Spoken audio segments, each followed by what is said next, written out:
Alors, est-ce que M. Abakar Sidiki Toumba Diakité peut vous donner les ordres? Oui, quelle que soit la nature.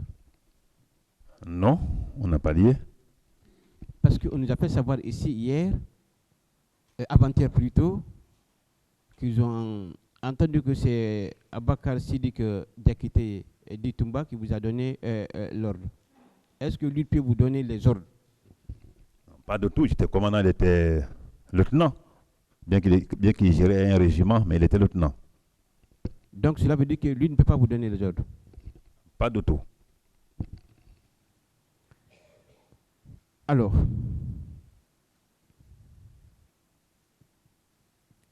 juste au niveau de l'esplanade du palais,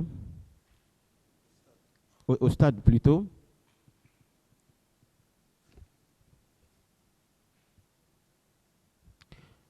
quels sont les éléments de vos unités qui vous ont accompagné ce jour? Mais maître, j'ai dit que ce jour, je partais pour me laver à la maison, prendre le bain et autres, et comme d'habitude. Donc, ces éléments ne m'ont pas accompagné parce qu'ils étaient dans leur mission de patrouille. Et ces patrouilles-là, c'est chaque jour, pas parce que seulement le jour du 28 septembre. Hein? Il dit que c'était tous les jours que Dieu faisait. Voilà.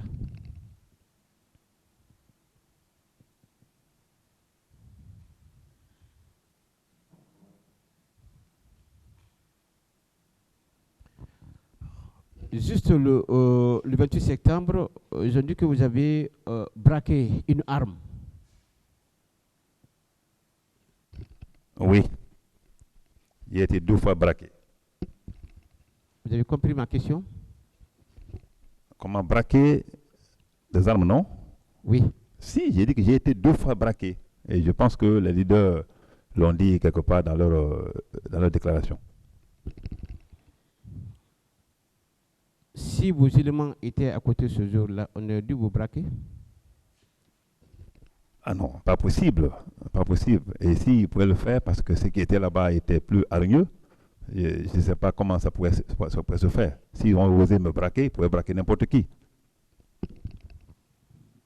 C'est juste du côté de M. Honorable Feu Marie Doré. Et lorsque vous avez pris part pour aller le sécuriser, pensez-vous que vous n'avez pas pris le risque pour aller le prendre et envoyer à côté de l'Elassile d'Alain Diallo?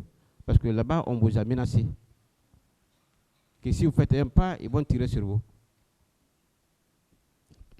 Oui, ça, je l'ai tantôt dit. C'est tout ça qui me revient maintenant aujourd'hui comme un souvenir malheureux.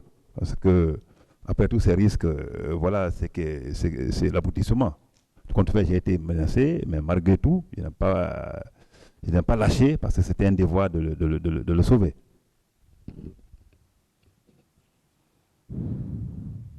Bien.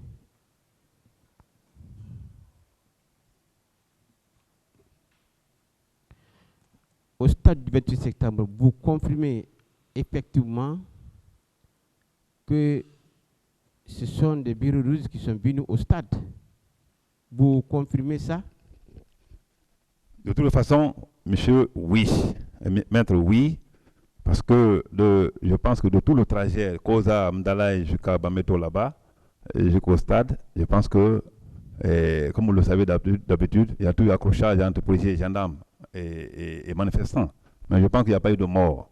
Nous, c'était leur arrivée, je pense aussi que les gens étaient déjà installés au stade. Alors que les policiers et les gendarmes étaient à côté. Et les gens étaient déjà installés. La porte a été cassée devant les gens. Ils sont rentrés, ils se sont installés. Ils ont même prié à l'intérieur, il n'y avait pas de problème. Il a fallu leur arriver pour qu'il y ait ce tohu-bohu qu'on est en train de gérer aujourd'hui, malheureusement, qui est sur la tête de tout le monde. Hier, on vous a demandé que si vous pouvez identifier un seul élément parmi ces bérets rouges. Est-ce que vous êtes en mesure d'identifier tandis que vous n'êtes même pas à l'intérieur du stade? Non, mais ça c'est impossible. Vous ne pouvez pas, hein?